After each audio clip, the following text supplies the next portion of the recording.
El corazón tiene razones que la razón desconoce. La fe y la razón no se excluyen. El nuevo continente. Razones para la fe. Con el pastor, teólogo, apologista y escritor Arturo Rojas y su esposa Daisy Guzmán, consejera y comunicadora social. Razones para la fe.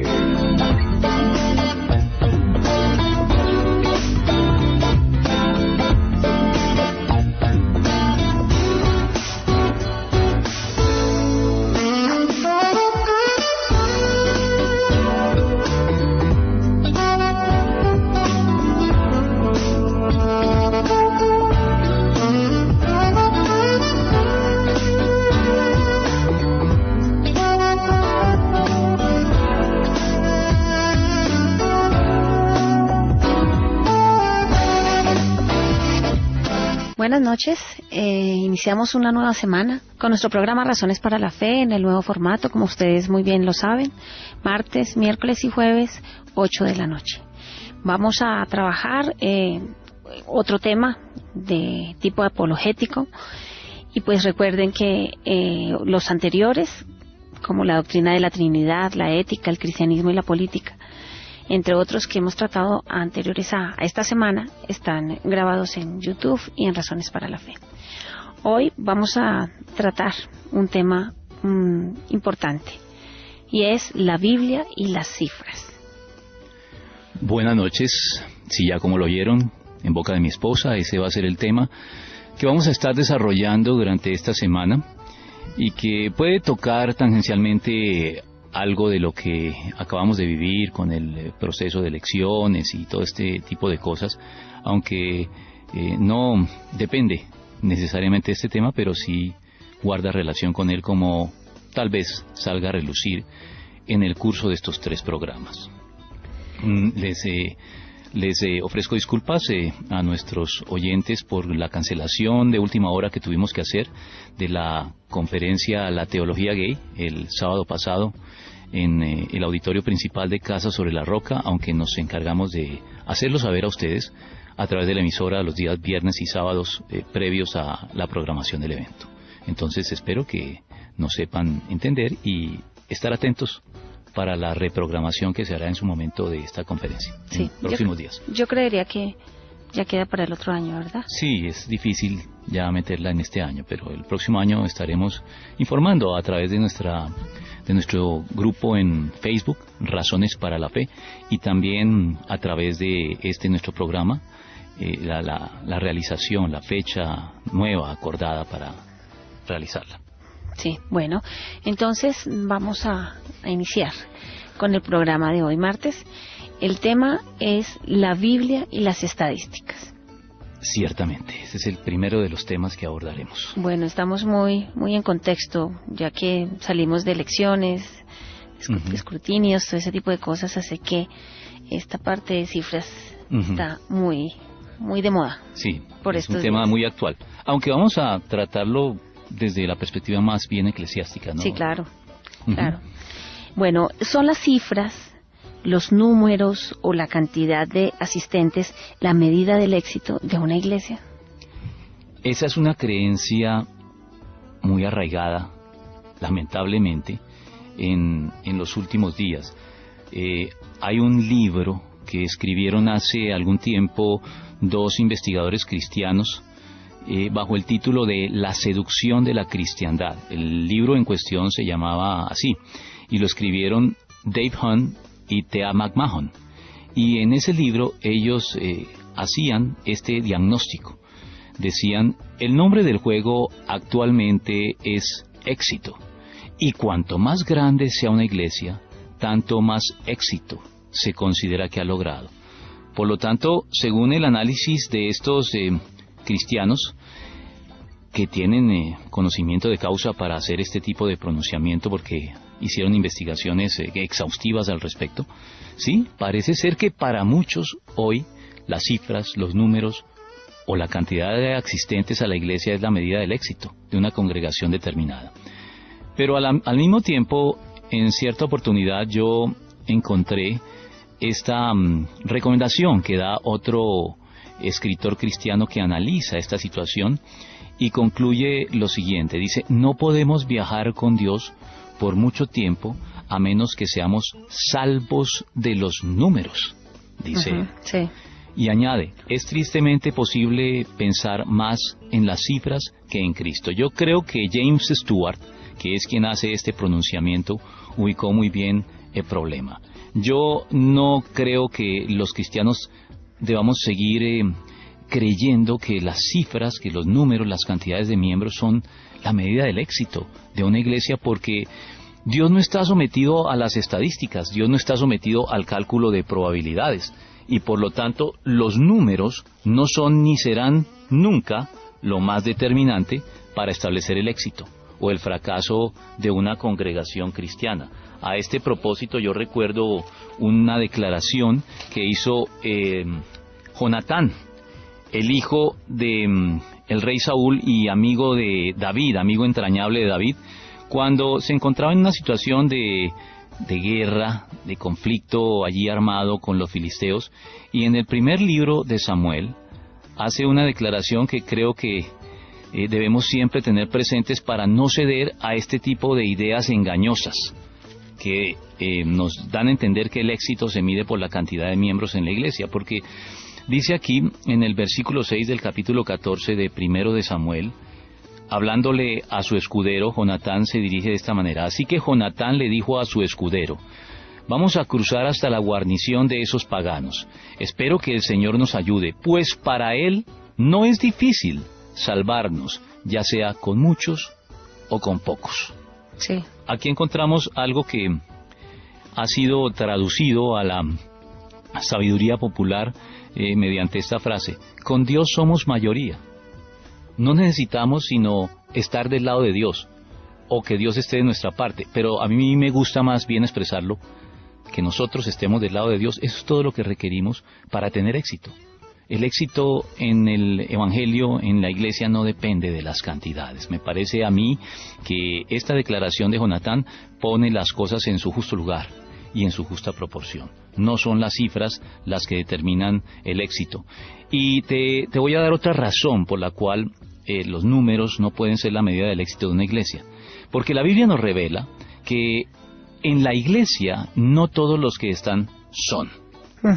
Porque en la parábola del trigo y la cizaña que encontramos en Mateo capítulo 13, versículo 24 al 30, que creo que podemos leer, tenemos el tiempo suficiente para leerla, dice así, Mateo 13 del 24 al 30.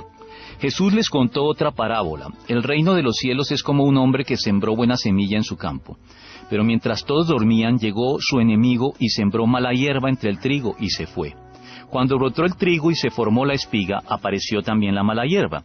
Los siervos fueron al dueño y le dijeron, Señor, ¿no sembró usted semilla buena en su campo? Entonces, ¿de dónde salió la mala hierba?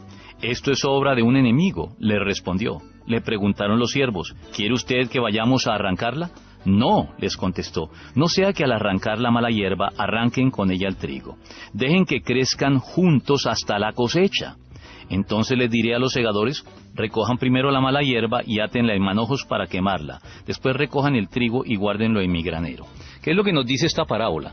Que en la iglesia siempre habrá mala hierba, es decir, habrá infiltrados. Y que no debemos intentar arrancar esa mala hierba en la iglesia antes de tiempo porque podemos echar a perder el trigo, el buen grano. Por lo tanto, lo que estoy diciendo, en la iglesia no todos los que están son. Además, adicionalmente a los infiltrados, hay en la iglesia simpatizantes no convertidos. Hay un pasaje del Éxodo, muchos, cuando sale, sí, más de los que nos gustaría reconocer. Sí. Pero mira que eso está documentado también en la Biblia. Es un pasaje que puede ser pasado por alto fácilmente del Antiguo Testamento cuando el pueblo de Dios sale de la esclavitud de Egipto. Mira lo que sucede, según nos lo informa el versículo 37 al 38 de Éxodo 12. Voy a leer lo que dice allí. 37 y 38 dice así: los israelitas partieron de Ramsés en dirección a Sucot. Sin contar a las mujeres y a los niños eran unos 600,000 hombres de a pie. Y oído a lo que sigue. Con ellos salió también gente de toda la haya, y grandes manadas de ganado, tanto de ovejas como de vacas. El pueblo de Israel marchó al desierto no solamente con los contados del pueblo de Dios, sino también los infiltrados.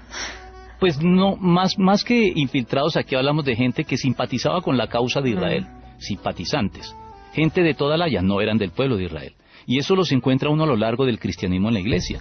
Ahora, los simpatizantes pueden prestarle un servicio a Dios, pero no son creyentes, necesariamente. Simpatizantes ilustres en la historia, te puedo mencionar algunos. Ciro, el rey de Persia, favoreció al pueblo de Israel para que regresara a reconstruir la ciudad y las murallas, que habían sido derribadas anteriormente por el rey Nabucodonosor. La Biblia dice que Ciro es ungido de Dios porque fue escogido, fue elegido por él. Dios lo ungió para desempeñar una labor, pero no se dice nunca que Ciro haya sido parte del pueblo de Dios. Fue un simpatizante de la causa de Dios. Más recientemente en la historia de la Iglesia podríamos decir que Constantino, el gran emperador romano, que finalmente fue el que dio fin con su edicto de tolerancia a la persecución emprendida en los primeros siglos contra los cristianos, también podría ser un simpatizante de la causa cristiana. Los simpatizantes son mucho mejor que los infiltrados, porque los simpatizantes honestamente simpatizan con la causa cristiana, pero no son creyentes. Y en la iglesia entonces tenemos ya dos grupos, infiltrados y simpatizantes. Hay un gran número, además, de creyentes, tan solo creyentes, que no tienen un compromiso serio con la causa de Dios. Esos son lamentablemente la gran mayoría en las iglesias. Sí. Y solo un pequeño número de discípulos. Escucha bien lo que digo, establezco un contraste entre lo que es un creyente y un discípulo. El discípulo es esa minoría en la iglesia verdaderamente comprometida con la causa de Cristo. Creo que con estas consideraciones es claro que no podemos hacer de las cantidades, de la cantidad de miembros en la iglesia, la medida del éxito de una iglesia determinada. Sí. ¿Qué problemas surgen de la tendencia a medir el éxito de una iglesia basados en la cantidad de miembros que tiene? Porque si vamos a mirar, es el ego de los pastores, ¿no? Es su carne. Ese es uno de los problemas que podríamos señalar, pero déjame tratar de sintetizarlos en tres. Hay tres problemas. El primero lo llamaría yo la exageración mentirosa. El segundo lo llamaría la ostentación orgullosa. Y el tercer problema lo llamaría la dictadura de las encuestas. Ahí están esos tres problemas como respuesta a esta pregunta que tú me has formulado. Bueno, pensé que las ibas a desarrollar, pero pienso que con lo que dijiste está pues, bien. ¿Quieres que las desarrolle? Pues sí, porque... ¿Con cuál vamos de primero? Bueno, la exageración mentirosa. La exageración mentirosa. Bueno, es que esperaba que generar la curiosidad de parte tuya. Bueno. Pensé que las ibas a plantear y ya, pero bueno, no, vamos con la exageración mentirosa, sí. Porque tal vez la expresión por sí sola sí indique algo, pero no lo suficiente. Hay que entrar en explicaciones más detalladas.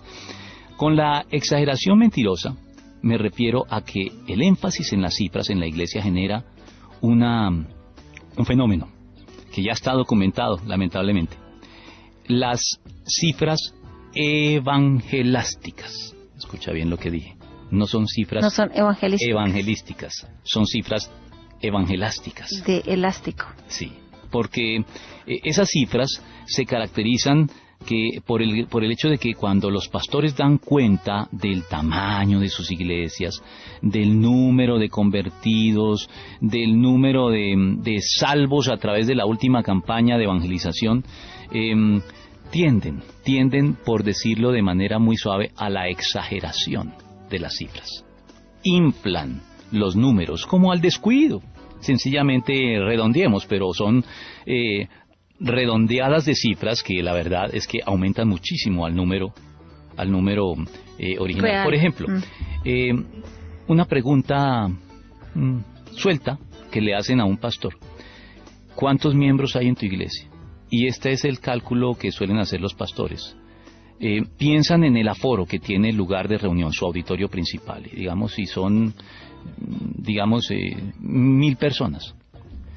Entonces ellos hacen esta multiplicación. Son 1.000 personas y los domingos tengo 3 o 4 servicios. Entonces multiplico 1.000 por 4 y digo, la membresía de mi iglesia es de 4.000 personas, pero cuando uno va a observar los servicios, se da cuenta que difícilmente alguno de ellos se llena.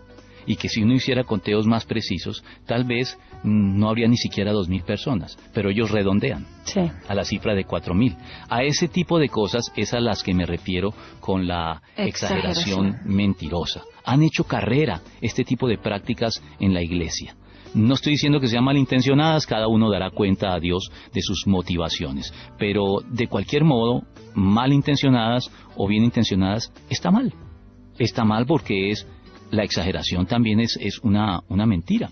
Y recuerdo que P. Wilheimer decía, la falta de cuidado y los informes exagerados en cuanto a conversiones y milagros pueden estar haciendo retardar el gran derramamiento que el mundo está esperando debido al contristamiento del Espíritu Santo. Así que ahí tienes lo que sucede con la exageración mentirosa. Sí. ¿Y qué nos dices acerca de la ostentación orgullosa? La ostentación orgullosa. Esa es la problemática que surge de que los números, la creencia en que los números marcan el éxito de una iglesia, promueven una actitud ostentosa en los pastores y en los miembros de las iglesias, sobre todo de las llamadas megaiglesias, que son aquellas iglesias que, sociológicamente hablando, tienen ya más de 2.000 miembros. Creo que ese es el número para establecer el hecho de que ya se configure una mega iglesia. Te decía que esa actitud ostentosa termina fundando la confianza más en los números que en Dios mismo. David parece que con el episodio del censo que él llevó a cabo en Israel sin la autorización de Dios, que acarreó juicio de Dios sobre la nación, aprendió esa lección. Muchos comentaristas bíblicos dicen que tal vez el pecado de David en este censo fue en tratar de hacer alarde de el número de sus ejércitos en el momento en que él se encontraba en el punto culminante de su gloria desde el punto de vista humano. Y él parece ser que a raíz de esta experiencia aprendió ciertas lecciones de las que dejó constancia en el libro de los Salmos, como el Salmo 20, versículo 7, en el que leemos en la pluma del rey David lo siguiente, Salmo 27. Estos confían en sus carros de guerra, aquellos confían en sus corceles, pero nosotros confiamos en el nombre del Señor nuestro Dios. David está diciendo aquí que la actitud ostentosa, que funda la confianza más en los números que en Dios, no es correcta, no está ceñida a la verdad. Y un poco más adelante, en el Salmo 33, versículos 16 al 17, añade, no se salva el rey por sus muchos, escuchemos bien, soldados, ni por su mucha fuerza se libra el valiente. Vana esperanza de victoria es el caballo, a pesar de su mucha fuerza no puede salvar. Después de todo, el Señor nos indica en el Nuevo Testamento que la iglesia verdadera siempre será minoría. ¿No lo dice así el Evangelio de Mateo, capítulo 22, versículo 14? Porque muchos son los invitados, pero pocos los escogidos. La iglesia siempre será minoría. Bueno, y por último, ¿en qué consiste la dictadura de las encuestas? La dictadura de las encuestas, sí. Me parece que aquí caemos dentro de lo que algunos han llamado ya encuestocracias. Nuestras democracias se están convirtiendo por cuenta de las encuestas de opinión, y lo acabamos de ver. Siempre en los tiempos previos a las elecciones vemos esto. Se están convirtiendo, en vez de democracias, en encuestocracias, la tiranía de las encuestas. Recuerdo que H.G. Wells dijo que llegará un día en que el pensamiento estadístico será una condición tan necesaria para la convivencia eficiente entre los seres humanos como la capacidad de leer y escribir. Es decir, él está diciendo que llegará un día en que habrá un analfabetismo estadístico. La persona sabrá leer y escribir, pero si no sabe interpretar encuestas e información estadística, entonces será como si no supiera leer y escribir. Parece ser que estamos llegando ya a esos tiempos. Ahora, el pensamiento estadístico es necesario en el campo de la ciencia. Pero yo creo que determinar todo al vaivén de las encuestas es un problema. Eso es cuestionable, porque las encuestas cambian, y si las encuestas cambian, quienes están siendo objeto de esos estudios no pueden estar cambiando al vaivén de la opinión pública. La opinión pública juega un papel importante, pero los principios y las convicciones personales en el cristianismo son más importantes que lo que piense la opinión pública. La Biblia censura ese vaivén al que dan lugar las encuestas en muchas oportunidades, siempre buscando qué es lo que la gente quiere y lo que quiere escuchar. La Biblia no dice que los cristianos acudimos a la iglesia a escuchar lo que queremos escuchar, sino lo que necesitamos escuchar. Y muchas veces los pastores caen en este tipo de dictadura de las encuestas, de darle siempre a la congregación lo que la congregación quiere. Y no siempre lo que la congregación quiere es lo que la congregación necesita. La Biblia lo censura, porque entonces relativizamos todo. Todo se vuelve, caemos en el relativismo en que no existe verdades ni mentiras absolutas, sino que todo depende de, en este caso depende de la opinión pública, de los vaivenes. Entonces ahí damos lugar en la iglesia a aquel refrán popular que dice ¿para dónde va la gente? ¿Recuerdas cómo se complementa este refrán? Sí, claro. Perdón. ¿Para dónde va Vicente? Ya Sí. dijiste. ¿Para dónde va la gente? No te digo, se me mezclaron ahí. Bueno, ustedes entienden que... Estás acostumbrado a dar respuestas, así que te la dice de una vez. Sí, y hoy en las democracias hay una creencia que es equivocada. En las democracias se ha hecho generalizada la creencia en un viejo latinajo de Alcuino, que fue un erudito de la iglesia antigua. Él dijo en cierta oportunidad: la voz del pueblo es la voz de Dios. Y muchos creen que en la democracia la voz del pueblo en efecto es la voz de Dios. Y cuando creemos eso, pues las encuestas de opinión se vuelven en las que dictan la pauta. Dejan de ser para nuestros gobernantes o para los dirigentes de la iglesia herramientas que describen cómo están funcionando las cosas y se convierten en declaraciones de cómo deberían ser las cosas. Y entonces son las que terminan indicando, ordenando, estableciendo hacia dónde debemos dirigir nuestros esfuerzos. Pienso que eso es equivocado a la luz de la Biblia. Poncio Pilato estaba tratando de complacer al mismo tiempo al César y al pueblo, asusado por los gobernantes judíos, en contra del veredicto de su propia conciencia en el juicio de Cristo, que le decía que este hombre era inocente. Pero él quiso complacer a todos y al final terminó sin complacer a nadie. Ese es el problema, el tercer problema de fundar la confianza en los números, de determinar el éxito de una iglesia por las cifras, la tiranía de las encuestas. Uh-huh. Así que debemos recordar que el apóstol Pablo no dependía de las encuestas de popularidad. Su actividad apostólica no era algo negociable, no dependía de las mareas de la opinión pública, sino que en la Biblia los siervos de Dios apelan en última instancia a lo que les dicta su conciencia y su sentido de responsabilidad ante Dios, iluminado por su palabra. Pablo dice en Gálatas capítulo 1, versículo 10, algo con lo que todos los cristianos debemos estar de acuerdo. ¿Qué busco con esto?, dijo él. ¿Ganarme la aprobación humana o la de Dios? ¿Piensan que procuro agradar a los demás? Si yo buscara agradar a otros, no sería siervo de Cristo.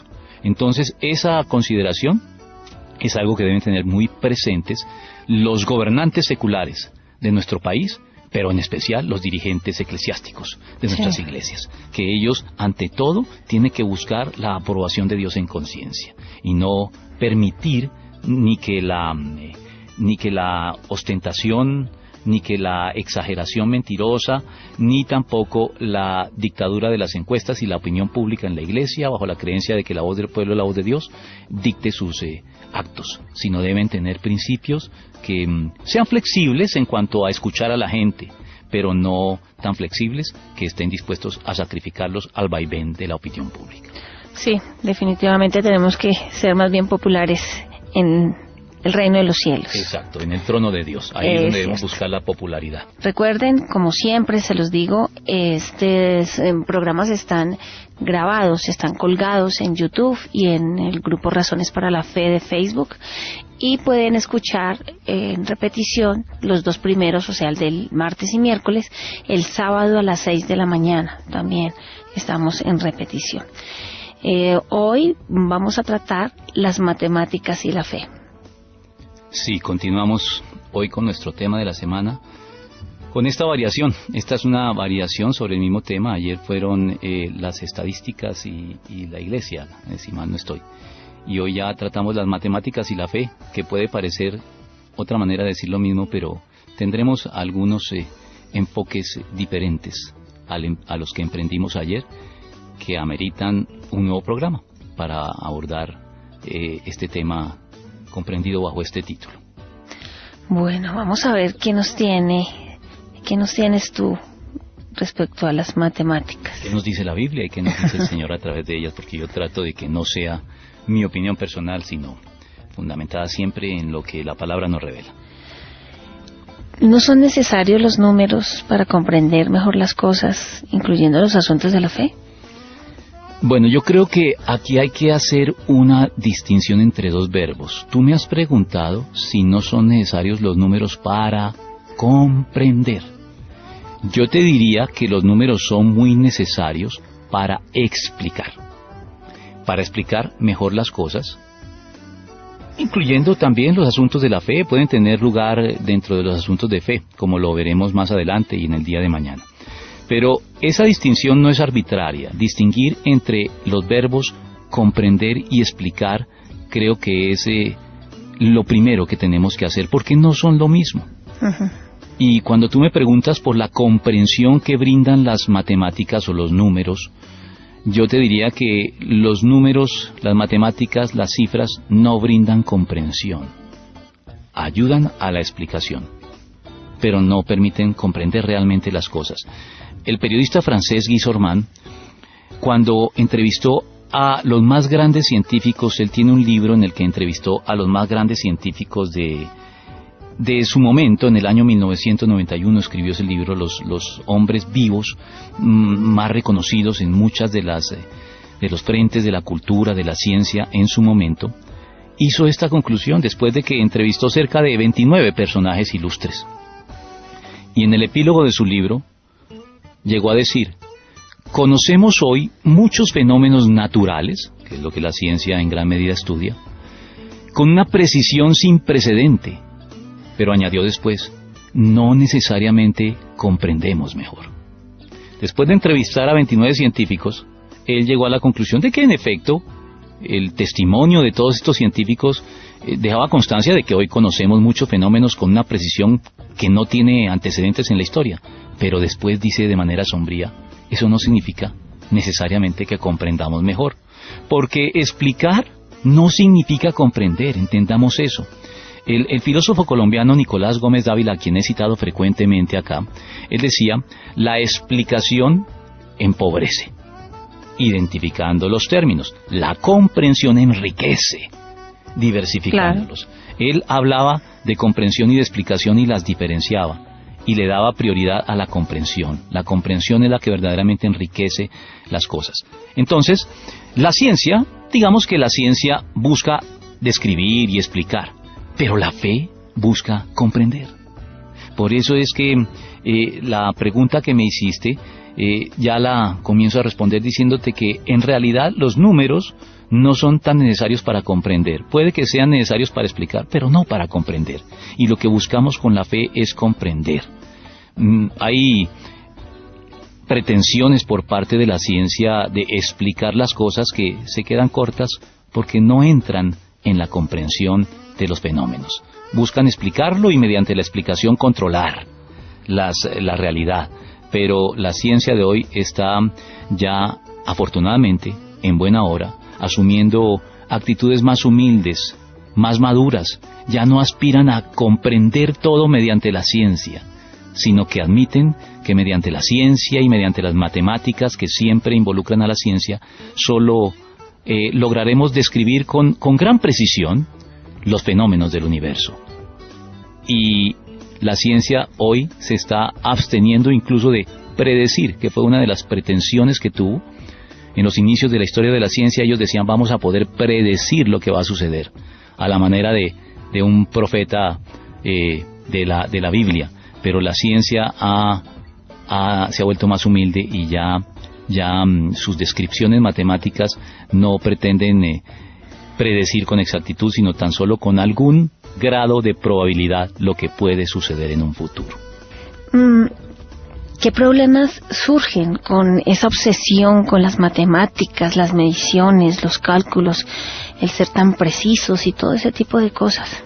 También aquí, como lo vimos ayer en relación con la iglesia, en relación con la fe, el tratar de darle más relevancia a los números, a las cifras, a las matemáticas, trae un problema que se puede llamar reduccionismo. Vemos el cuadro de manera reducida, vemos solamente una parte del cuadro, la parte matemática, y se nos olvida el todo, y entonces nos quedamos sin comprender realmente lo que pretendemos explicar. Mira, la Biblia nos dice que la fe no cuantifica las cosas, no enumera. La fe lo que hace es detenerse en las cualidades y no en las cantidades. La fe pondera la realidad, la fe la exalta. Recuerdo que el salmista decía en el Salmo 71, versículo 15, en la versión Reina Valera: mi boca publicará tu justicia y tus hechos de salvación todo el día, aunque no sé su número. Para el salmista, desde la óptica de la fe, los números no jugaban un papel relevante. Para él, lo que era importante era publicar la justicia de Dios, anunciar sus hechos de salvación todo el día, aunque no pudiera enumerarlos. En el libro de Job, en el capítulo 5, versículo 9, y otros capítulos de este mismo libro que leeré enseguida, leemos algunas declaraciones similares. Por ejemplo, en Job 5, 9, Él realiza maravillas insondables, portentos que no pueden contarse. El intento de cuantificar todo puede ser un intento estéril, no se logrará hacer. Dice aquí Job, en buena hora, que las maravillas de Dios no pueden contarse, y entonces intentar contener todo dentro de los números puede ser reducir la realidad a un cuadro pobre, a una caricatura de lo que realmente es. En el capítulo 9, versículo 10 del mismo libro de Job, lo repite: Él realiza maravillas insondables, portentos que no pueden contarse. Y ya avanzando al Salmo 40, que es uno de mis preferidos, y creo que de los preferidos de muchos creyentes, en el versículo 5 se dice: muchas son, Señor mi Dios, las maravillas que tú has hecho. No es posible enumerar tus bondades en favor nuestro. Si quisiera anunciarlas y proclamarlas, serían más de lo que puedo contar. Y terminemos esta selección de versículos que nos muestran la esterilidad de tratar de cuantificarlo todo, y en especial los asuntos de fe, con el Salmo 139, también muy querido por los creyentes, en los versículos 16 al 18, donde, hablando de la concepción de cada uno de nosotros en el vientre de nuestras madres, dice: tus ojos, refiriéndose a los ojos de Dios, vieron mi cuerpo en gestación. Todo estaba ya escrito en tu libro. Todos mis días se estaban diseñando, aunque no existía uno solo de ellos. Y después prorrumpen alabanzas el salmista. Cuán preciosos, oh Dios, me son tus pensamientos. Cuán inmensa es la suma de ellos. Si me propusiera contarlos, sumaría más que los granos de arena. Y si terminara de hacerlo, aún estaría a tu lado. Entonces, ¿qué nos dice la Biblia? No nos obsesionemos con los números y la cuantificación de las cosas, porque contar es, al final, una prerrogativa de Dios. Solo Él puede hacer conteos precisos. Nosotros podemos contar de manera aproximada, pero la cuantificación es una prerrogativa de Dios. Así lo dice el Salmo 147, versículo 4. Él, solo Él, determina el número de las estrellas y a todas ellas le pone nombre. Tú sabes, entre otras cosas, para que nuestros oyentes tengan una idea de lo que está hablando aquí el salmista, cuál es el cálculo aproximado, obviamente, que la ciencia establece de estrellas en el universo. Bueno, te voy a decir cuál es el cálculo aproximado. Dicen que hay en el universo 10 veces más estrellas que cantidad de granos de arena en las playas del planeta Tierra. Qué horror. Es algo abrumador, ¿no? Absurdo, sí. Qué belleza. Sí. ¿Pueden las matemáticas explicar completamente toda la realidad? No, definitivamente, a la luz de lo que venimos diciendo, las matemáticas no pueden explicar ni siquiera. Hablábamos de que las matemáticas cumplen un papel explicativo más que comprensivo, que la fe es la que nos lleva a comprender, pero aún en el intento de explicar, a la luz de lo que acabo de leer, creo que salta a la vista que ni siquiera las matemáticas podrán hacer conteos precisos de todas las cosas que nos rodean, porque, repito, la fe no se concentra en los números, en las cantidades, se concentra en las cualidades.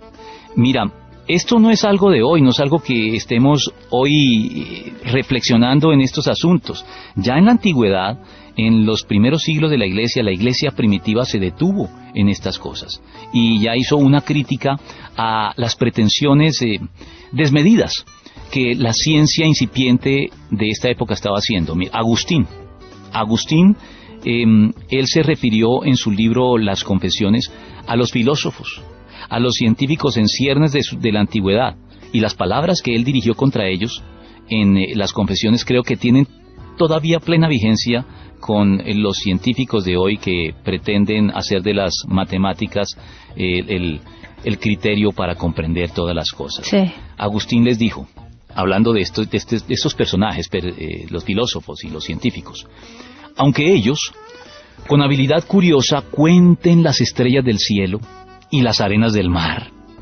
y midan los espacios siderales e investiguen el curso de los astros, con impía soberbia y privándose de vuestra luz, está dirigiéndose a Dios, pronostican con tanta antelación el eclipse del sol, y no ven el eclipse propio que tienen presente. No conocen ellos el camino, vuestro verbo, por el cual hicisteis todas las cosas que ellos reducen a número. Mira que esta crítica tiene ya casi 2 siglos de haber sido, casi 2 milenios, perdón, de haber sido formulada por Agustín. Y es una declaración que yo la tomo hoy y me parece que no ha cambiado. Tal cual. No ha cambiado, sigue siendo lo mismo. Los científicos hacen gala de conocimiento, de manejo de las matemáticas, y no ven detrás de todos sus análisis y estudios al verbo de Dios, el logos, que le da forma a toda esta materia informe que constituye el universo. Y le da formas tan hermosas como las que vemos a nuestro alrededor, o la misma forma que adquirimos nosotros, el ser humano. Creo que si vieran eso se postrarían, caerían de rodillas ante él. Pero no, pero a veces la ciencia lo que fomenta es ese envanecimiento propio de los eruditos que les impide tener la humildad necesaria para llegar a la fe. Dios vive confrontando a los hombres con nuestra incapacidad de contar o de explicar lo incontable, lo insondable. Ya hice algunas menciones, algunos versículos, pero creo que tenemos tiempo. Hoy quiero detenerme un poco en estos pasajes bíblicos para ilustrar y ampliar los versículos que cité anteriormente en cuanto a la incapacidad para contar o explicar cabalmente lo que es incontable e insondable de la creación de Dios. En el Génesis, capítulo 15, versículo 5, leemos que cuando el Señor entra en tratos con Abraham, lo llevó afuera y le dijo, mira hacia el cielo y cuenta las estrellas a ver si puedes. Sí. Así de numerosa será tu descendencia. Y ya hice la observación sobre cuál es el número calculado que la ciencia hace de la cantidad de estrellas en el universo, y entenderás por qué el Señor se dirigió entonces a Abraham de esta manera. En Job, nuevamente Job, pero ya otro capítulo, el capítulo 25, versículos 1 al 2, encontramos estas palabras. A esto respondió Bildad de Suá, Dios es poderoso e infunde temor. Él pone orden en las alturas de los cielos. ¿Pueden contarse acaso sus ejércitos? ¿Sobre quién no alumbra su luz? Aquí la expresión ejércitos puede hacer referencia, según los comentaristas, a la cantidad de ángeles o a la cantidad de estrellas también. Los ejércitos de los cielos es una expresión poética que puede tener, de acuerdo al contexto, esas dos significaciones.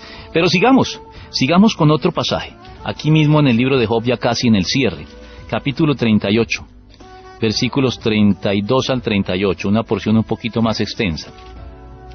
Dice, ¿quién es este que oscurece mi consejo? Me gusta muchísimo porque esta es la respuesta que Dios le da a Job después de que dura 37 capítulos preguntando. Sí. Y la respuesta que el Señor le hace es formularle esta serie de preguntas. ¿Quién es este que oscurece mi consejo con palabras carentes de sentido?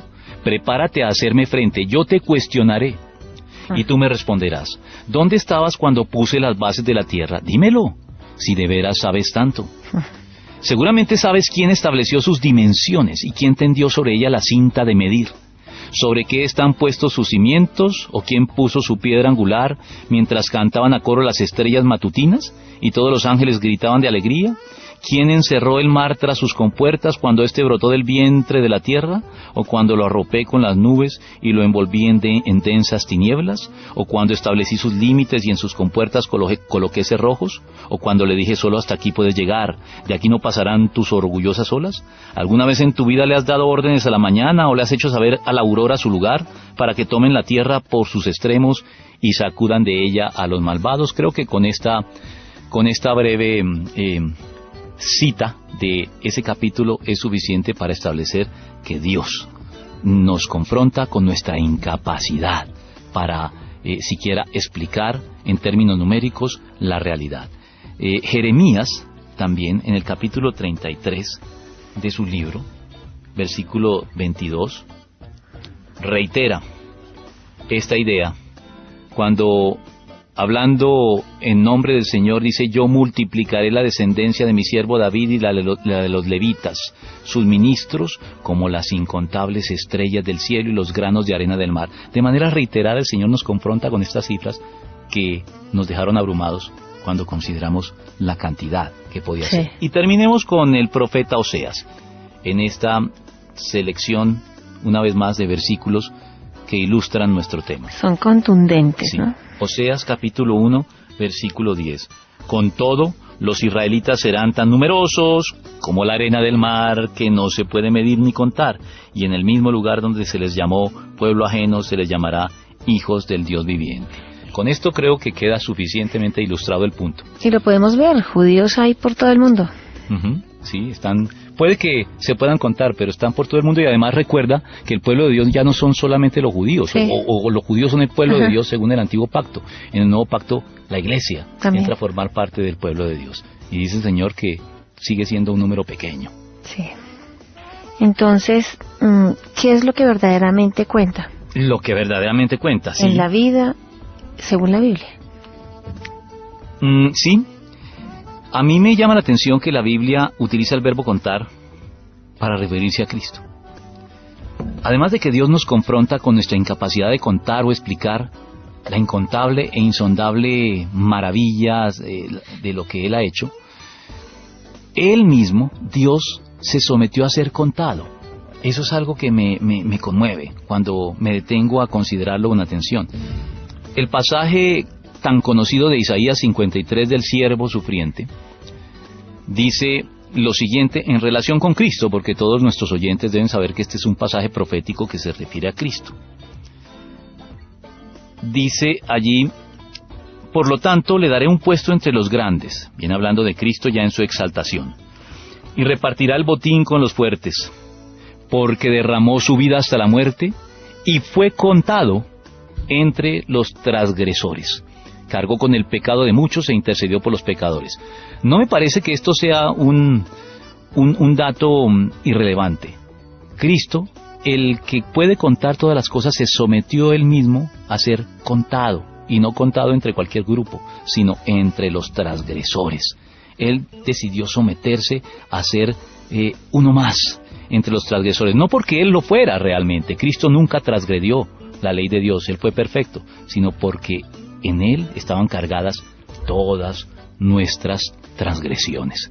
Por eso es que Cristo finalmente es contado entre los transgresores. Y como consecuencia de eso, como consecuencia del hecho de que Cristo haya sido contado entre los transgresores, nosotros entendemos, o debemos entender, o debemos comprender mejor, que lo que realmente cuenta en la vida es la fe en Cristo. ¿Quién es el personaje conocido como el padre de la fe en la Biblia? A ver si lo recuerdas. Abraham. Abraham, exactamente. Y entonces, en Génesis, capítulo 15, versículo 6, nos damos cuenta con Abraham qué es lo que verdaderamente cuenta en nuestra vida. Allí lo entendemos.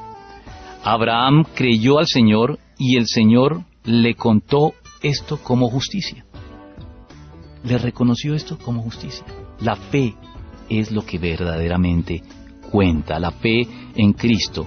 El libro de Romanos también vuelve a citar este pasaje y vuelve a afirmar que Dios a Abraham le contó su fe como justicia. Lo que realmente cuenta es entonces la fe. No olvidemos eso. Las matemáticas ayudan, son importantes, no voy a negar su necesidad a la hora de tratar de entender mejor las cosas. Una de las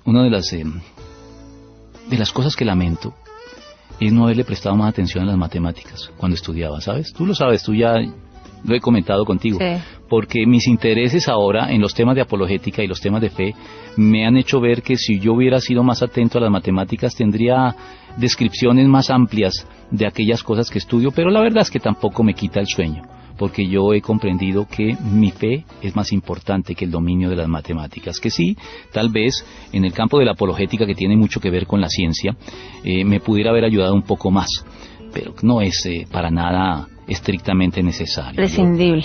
Yo tengo ayudaría. Fe. Ayudaría, pero no es lo importante. Yo tengo fe y eso es lo que realmente cuenta. En el libro de los Romanos, capítulo 4, versículos 22 al 25, quiero leer esta porción finalmente para puntualizar esta última pregunta y dar por concluido nuestro programa. Romanos 4, 22 al 25, que es refiriéndose de nuevo a Abraham. Por eso se le tomó en cuenta su fe como justicia. Aquí está lo que venía diciendo. Y esto de que se le tomó en cuenta no se escribió solo para Abraham, sino también para nosotros. Dios tomará en cuenta nuestra fe como justicia, pues creemos en aquel que levantó de entre los muertos a Jesús nuestro Señor. Él fue entregado a la muerte por nuestros pecados y resucitó para nuestra justificación. Creo que Amén. Este es el epílogo y la conclusión más apropiada al programa de hoy, Sí. tratando sobre las matemáticas y la fe. Sí. Bueno, nos quedó muy claro, así que pueden escuchar de nuevo estos programas, el de ayer y el de hoy, en este mismo emisora, se me fue la palabra, pero el sábado a las 6 de la mañana, así que Dios los bendiga. Y en nuestro grupo, ¿no? Sí, claro. Allá estará siendo colgado, lo estamos colgando, alguien me preguntaba, pero ya no lo cuelgan de la manera inmediata al programa, no, es que se está esperando, por nuestros oyentes, se espera, mi hermano que es quien hace esta labor, él está esperando a que se emitan los 3 programas de la semana y después hace una labor de edición para juntarlos todos, de tal manera que lo que se publica en el grupo Razones para la Fe, en el enlace hacia YouTube, es la totalidad de los 3 programas de la semana. Eso implica que hay que esperar una semanita para que podamos disponer de ellos en YouTube, pero la semana siguiente a la emisión de los programas podrán ustedes escucharlos en su totalidad allí en YouTube cuando son subidos, como se acostumbra. Bueno, creo que eso era una respuesta a alguna pregunta que me han formulado por ahí, marginal. Hoy vamos a trabajar la calidad o la cantidad. Pues hablamos en el primer programa sobre las cifras, sobre cómo las mega iglesias pues dejan ver estados, actitudes como la exageración mentirosa que la explicaste, la ostentación orgullosa, y en la parte de las matemáticas también nos mostraste cómo la Biblia incluye la parte de las matemáticas, del contar, y que finalmente lo que importa es la fe, porque sin fe es imposible agradar a Dios. Sí. A eso llegamos. Lo que cuenta, para que sí.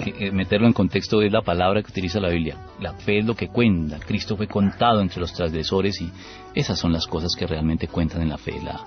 La comprensión de los asuntos de la fe, más que explicar las cosas con precisión matemática. Sí, pues venimos hablando de números, precisiones matemáticas, estadísticas, y hoy vamos a agregar un nuevo elemento que es la calidad. Creo que eso es lo concluyente, lo de hoy. Sí. Entonces, calidad o cantidad. Entonces, ¿qué es mejor en la iglesia? ¿Cantidad o calidad? Hemos hecho una crítica sobre las personas que se enfocan en las cantidades y hemos privilegiado, digamos, la calidad en los programas anteriores, pero Eso puede generar una falsa impresión y no quiero que nuestros oyentes se queden con la falsa impresión de que nosotros no prestamos atención a las cantidades. Las cantidades tienen su lugar y yo pienso que la pregunta plantea una disyuntiva que muchos creen que deben escoger entre alguna de las dos y la verdad es que no. Es como cuando se habla del tiempo. ¿Qué le debemos dar a nuestros hijos? ¿Tiempos de calidad o de cantidad? A ambos hay que dárselos. Tú has dado la respuesta. Ambas cosas son importantes. No solamente la calidad, como hasta ahora nuestros programas parecen darlo a entender, sino que la cantidad también es importante. No nos podemos volver también extremistas y condenar los conteos y las estadísticas en la iglesia, porque se cae de su peso algo que dice Donald McGravan. Él dice, el enfoque numérico es esencial.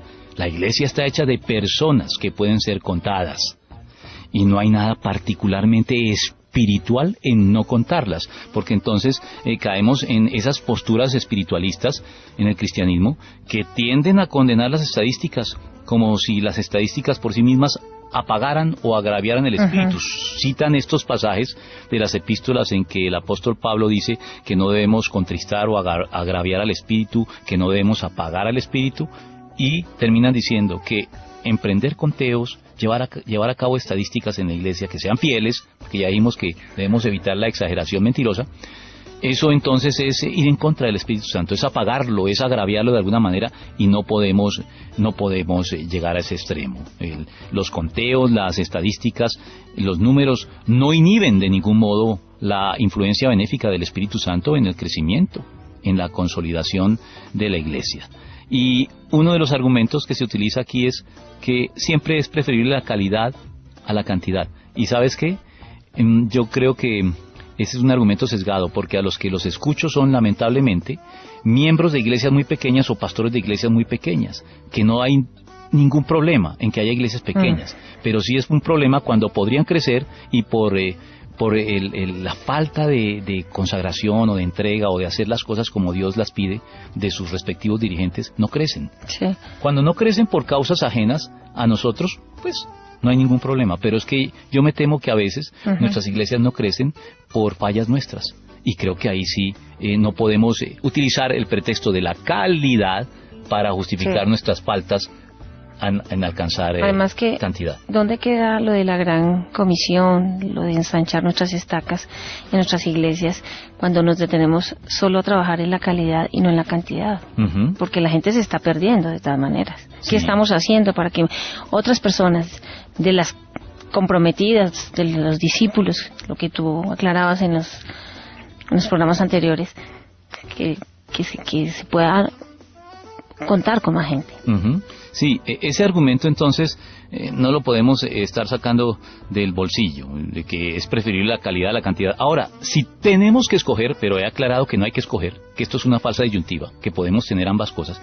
Si tuviéramos que escoger en gracia de discusión, sí, admitimos que sería preferible calidad a cantidad. Si hay que escoger, sí, no puede negarse que la calidad es preferible. Pero lo cierto es que calidad y cantidad van por lo regular juntas y son directamente proporcionales, de donde no podemos alegar calidad sin cantidad. Tú lo dijiste, el ejemplo que estabas planteando lo voy a precisar un poquito mejor. Los padres que se engañan a sí mismos, justificando el poco tiempo que pasan con sus hijos, apelando a la presunta calidad de ese tiempo. O te voy a decir otro ejemplo, los creyentes que apelan a ese mismo argumento para excusar el poco tiempo que dedican a sus devociones diarias. Entonces dicen, bueno, yo no oro mucho, pero el tiempo que oro es de calidad. Mira, eso es un engaño. Mi propia experiencia y la de todo cristiano que procure respetar y darle un tiempo prudencial a sus devociones, demuestran lo siguiente. Yo, si quiero obtener unos 10 o 15 minutos de calidad en mi oración con Dios, donde uno siente literalmente que nuestro espíritu se toca con el de Dios, que Dios está presente y que incluso nos lleva al quebrantamiento, esos momentos tan apreciados en las devociones privadas de los creyentes, en mi caso personal, solo los obtengo cuando dedico tiempo. Es decir, si obtengo 10 o 15 minutos de oración de este nivel, de calidad, es porque le he dedicado previamente tal vez unos 20, 30 o más minutos a la oración hasta que logro esa conexión. Por lo tanto, a mí no me vengan con cuentos que yo oro 5 minutos, mi devocional es de 5 minutos, en la pastor, ducha, pero es de calidad. mientras que voy a la oficina, en el bus, en el carro, yo oro. Uh-huh. Ese es el comentario de la gente. Uno Muy puede común. orar en esos momentos, pero no puede sustituir el tiempo a solas con Dios, donde sin distracciones y al que le dedicamos un tiempo prudencial. Entonces, eso no es cierto. No podemos obtener calidad de manera sostenida sin también cultivar la cantidad.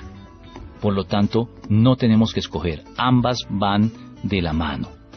¿Es siempre posible que no tengamos a veces el tiempo adecuado? Habrá momentos en que no lo podemos hacer, hay cosas que atender urgentemente. Pero cuando se vuelve la tónica de nuestra vida, yo cuestiono la fe de esas personas. Por lo menos es una fe muy superficial. No me convence el hecho de que digan que su fe es de calidad, porque mi propia experiencia me indica que para alcanzar calidad tengo que dedicarle cantidad. Sí, pero ¿es posible que haya calidad sin cantidad? Bueno, sí es posible, tampoco podemos descartar esa posibilidad. Es posible que haya cantidad sin calidad. Pero es problemático, ¿sabes? Si se vuelve algo permanente puede ser un indicio de que algo no está funcionando. Cuando tú tienes cantidad sin calidad. Entonces, un rosario puede demandar tiempo, ¿no? Rezar todo el rosario puede tomar tiempo, ¿cierto? Sí, claro. Yo me creo, acuerdo no que sé. cuando yo era de la tradición católica, yo hacía, o mi abuela llevaba a cabo rosarios, me aburrían soberanamente, porque me parecían eternos. Y la verdad no me conectaban para nada con Dios porque eran rezos mecánicos. Entonces, sí puede haber un tiempo largo, extenso, en que supuestamente estás dedicado a la oración, ya que estamos utilizando este ejemplo. Pero eso no significa que en el proceso obtengas algún tipo de calidad. Entonces, sí es posible cantidad sin calidad. En las iglesias, las mega iglesias, tienen muchos miembros, más de 2,000, muchísimo más, 10,000, 20,000, 50,000 personas.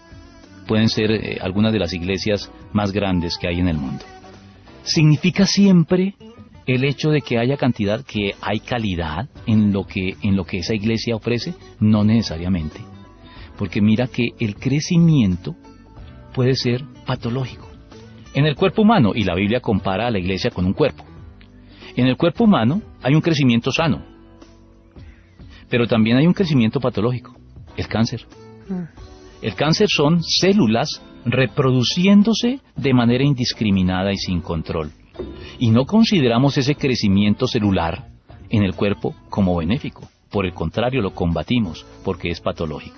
Entonces, ahí está una consideración que matiza un poco esta respuesta. Sí es posible cantidad sin calidad, pero si continuamente lo que obtenemos es cantidad y no calidad, creo que aquí hay alguna patología, hay algo que no está funcionando bien, porque la cantidad debería conducir de manera natural a la calidad, y si no conduce es porque algo está funcionando mal. ¿Y es posible la cantidad sin la calidad? Bueno, el caso inverso, que es el que argumentan los padres que visitan a sus hijos cada 15 días, los padres de familias divorciadas que para acallar su conciencia dicen que ellos disfrutan de tiempo de calidad con sus hijos. Bueno, creo que sí es posible, también, al igual que el anterior caso, creo que sí es posible tener calidad sin cantidad. Hay circunstancias muy particulares, la iglesia perseguida, por ejemplo. La iglesia perseguida cuando no tiene la libertad de la que disfrutamos en Occidente y por la que debemos estar agradecidos a Dios, porque en el Medio Oriente en este momento la iglesia está siendo perseguida, en China también. No sé si nuestros oyentes vieron un video que me conmovió en estos días, fue puesto en Facebook, que es la reacción de un grupo de cristianos chinos, que son clandestinos todavía, allí son perseguidos, se les prohíben muchas cosas, se les prohíbe entre otras tener Biblias, las Biblias no se imprimen allá, no se promueven. Y el video mostraba a un grupo pequeño de cristianos en China que abrían una maleta, les llegaba una maleta probablemente del exterior, Sí. la abren y encuentran en ella Biblias, la manera en que se abalanzan sobre las Biblias, cada uno coge la suya, la manera en que la besan y lloran al tenerla en su mano, no pueden creer esto. eso me conmovía porque yo pensaba cuántos privilegios tenemos en Occidente. Todavía los cristianos, a pesar de que hay una lucha contra el pensamiento secular, no han llegado a este grado de persecución.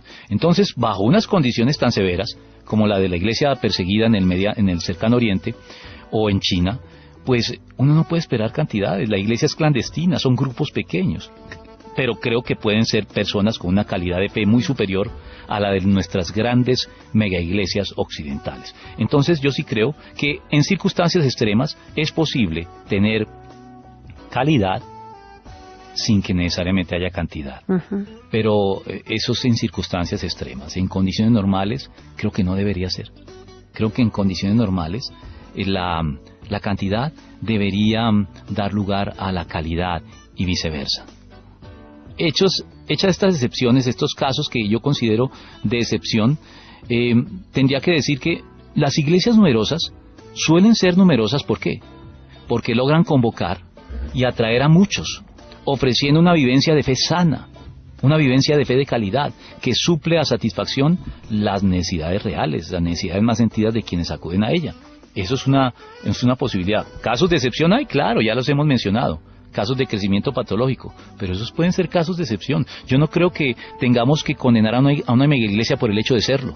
Puede ser una buena iglesia, puede ser una mega iglesia precisamente porque está ofreciendo una vivencia de fe de calidad, conforme a la Biblia, y la gente se siente satisfecha y plena en ella, con todos los problemas que implica también ser una mega iglesia, porque en las mega iglesias se enfrentan problemas como lo es el hecho de mantener el contacto personal con su gente.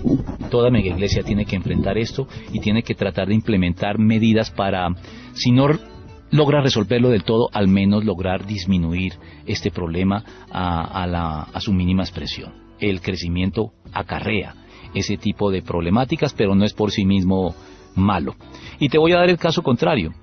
Una iglesia numerosa, con un gran recurso humano, tiene de manera natural un mayor potencial para suplir con mayor calidad las necesidades de sus miembros, gracias al apoyo que le brinda una comunidad grande, solidaria y que se encuentra bien cohesionada. Entonces fíjate que ambos se refuerzan mutuamente. Si los enfocamos constructivamente, la calidad debe conducir a la cantidad y la cantidad también puede conducir a la calidad. Los casos que mencionamos son más bien casos excepcionales. Sí, hay que trabajar en ambos sentidos, sí. Calidad y cantidad. Sí. Entonces, ¿son legítimos los conteos, las estadísticas en la iglesia? Sí, son legítimos. Y yo diría que no solamente son legítimos, no están incurriendo. Son necesarios también. Son necesarios. Y son necesarios porque aunque en el programa de ayer o en el de antes de ayer, tal vez, estuvimos leyendo algunos versículos bíblicos que nos mostraban que la cuantificación, el conteo cabal, es más bien una prerrogativa para la que únicamente Dios está facultado. Leímos muchos pasajes a este respecto. También tendríamos que decir que Dios ha delegado esa prerrogativa de hacer conteos en su pueblo. Hay un libro en la Biblia que se llama Números, no lo olvidemos, sí. Y se llama Números ¿por qué?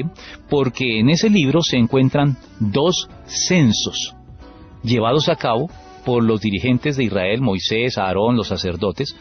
¿Y por qué llevaron a cabo este conteo? Porque Dios mismo les ordenó que lo hicieran. Así que no solamente es legítimo, es en muchos casos necesario. El libro de los números indica que los números no son tampoco contrarios a la fe. Puede ser cierto, como ya lo hemos dejado establecido, que a la postre o al final los escogidos en la iglesia sean pocos, como lo veíamos en Mateo. Y es cierto que la iglesia auténtica nunca dejará de ser minoría, según lo dice el Señor. Pero eso no excluye la necesidad de los conteos y de las estadísticas en la iglesia. Dios espera saber con quién cuenta. Mira, en el libro de los números, además, se nos indica que lo que a Dios le interesaba más que saber cuántos hay era con quiénes contaba. Sí, claro. Observa la diferencia entre ambas expresiones. Una cosa es determinar cuántos hay.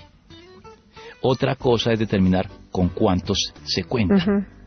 Cuando nos detenemos en las cifras, en la Biblia, vamos a encontrar que la Biblia, cuando hace conteos, hace especial énfasis en la calidad de los contados. Fíjate, cantidad, pero enfocada en la calidad de los contados. Por ejemplo, en Primero de Crónicas, capítulo 12, todo el libro de Crónicas en este capítulo habla de los soldados de Israel, enfatizando un número pequeño de los más valerosos, y a ellos les da mayor relevancia, porque era con los que Dios verdaderamente contaba. Entonces los grandes conteos se enfocan en la calidad de los contados. Recordemos también en el periodo de los jueces que Gedeón iba a enfrentar a un ejército con un ejército casi 10 veces superior en número, con un pequeño grupo de 10.000 personas o algo similar, de 22.000, si mal no estoy. Puede que esté equivocado en las cifras, no son tan importantes como lo hemos establecido. Pero el Señor le ordenó que fuera desechando a algunos de ellos, que los que estuvieran amedrentados, comenzó a dar una cantidad de condiciones para que los que cumplieran esa condición se devolvieran, y se quedó con un número mucho más pequeño, pero aún allí el Señor le dijo, con estos todavía son muchos. Y después de todo ese proceso de selección, el Señor lo dejó con 300 únicamente contra un ejército que era casi de 100.000 que venían contra ellos.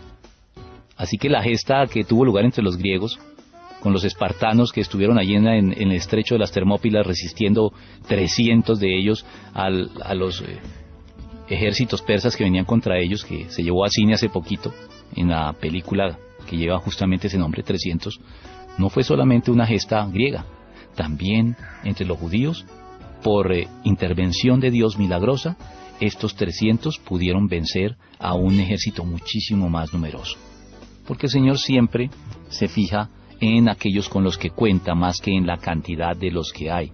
Y si entramos en el Nuevo Testamento, también recordemos que al Señor Jesucristo lo seguían multitudes de 4.000 y 5.000 personas. Pero ¿cuántos estaban finalmente en el aposento alto cuando el Señor ascendió a la diestra del Padre? 120, tan solo 120. Y con esos 120 el Señor llevó a cabo la evangelización de todo el Imperio Romano en la antigüedad. Entonces yo creo que todo esto nos muestra que los conteos son legítimos, son necesarios, pero que siempre deben estar enfocados, más que a saber cuántos hay, a saber con quiénes se cuenta verdaderamente en la iglesia. Sí, de hecho la Biblia dice que la iglesia siempre será minoría. Eso es lo que hemos venido repitiendo aquí. Es minoría siempre. Sí, siempre es minoría. Mira, quiero añadir algo más que recordé en este momento. Es cierto que la iglesia es minoría, como lo acabas de decir, pero aunque al final los escogidos, como lo dice el Señor, sean pocos, y la iglesia auténtica no deje de ser minoría, ¿el deber nuestro cuál es? El deber de cada creyente, de cada pastor, de cada cristiano que testifica de su fe, es formular ese llamado, es convocar a muchos. Ese es nuestro deber, convocar a muchos. Así salvamos nuestra responsabilidad en el proceso y dejamos en las manos de Dios la selección final que solo Él pueda llevar a cabo. Porque tal vez nos hemos detenido mucho en el pasaje de Mateo que dice muchos son los llamados y pocos los escogidos, y hemos afirmado que la iglesia será minoría. Pero recuerda la primera parte del versículo, dice muchos son los llamados. La responsabilidad de la iglesia ¿cuál es entonces? Llamar a muchos. Llamar a muchos, todos los que pueda. Lanzar la red. Exacto, hay que formularle el llamado a todo el mundo. Dejemos que Dios haga la selección final por la cual de esos muchos habrá pocos escogidos. Al fin y al cabo, la Biblia también nos dice en Mateo capítulo 20, versículo 28, que el Hijo del Hombre no vino para que le sirvan, sino para servir y para dar su vida en rescate por muchos. Así que nosotros debemos arrojar la red, debemos predicarle a todo el mundo. Dios tiene sus elegidos, sí, eso parece decir la Biblia de muchas maneras, pero nosotros no tenemos por qué hacer selecciones. La selección la lleva a cabo Dios. Nuestra responsabilidad es formular un llamado a la mayor cantidad de gente que podamos. Es nuestra responsabilidad trabajar por la calidad y la cantidad de nuestras iglesias, definitivamente. Es el balance ideal, es el balance integral. Sí. Y esperamos que con estos programas más de uno de nuestros oyentes entiendan que primero No es vergonzoso estar en una iglesia pequeña, ni mucho menos. Es vergonzoso poder anunciarle a más personas el Evangelio y no hacerlo. Eso sí es vergonzoso. Pero la iglesia pequeña no tiene por qué avergonzarse, ni la iglesia grande tampoco llenarse de orgullo, porque ambas, la iglesia pequeña y la iglesia grande, seguramente son iglesias aprobadas por Dios, que el Señor ha salvado y que ante Él tienen el mismo valor. Con Amén. esto creo que terminamos nuestro tema de esta semana. Estén pendientes para ver qué estaremos tratando la próxima semana. Por lo pronto nosotros no lo sabemos, pero ya lo sabremos y se los notificaremos a ustedes. Próximo martes, miércoles y jueves, 8 de la noche, estamos en sintonía y en repetición estamos los sábados 6 de la mañana, el programa del martes y del miércoles. Dios los bendiga. Dios los bendiga. El corazón tiene razones que la razón desconoce. La fe y la razón no se excluyen. El nuevo continente. Razones para la fe. Con el pastor, teólogo, apologista y escritor Arturo Rojas y su esposa Daisy Guzmán, consejera y comunicadora social. Razones para la fe.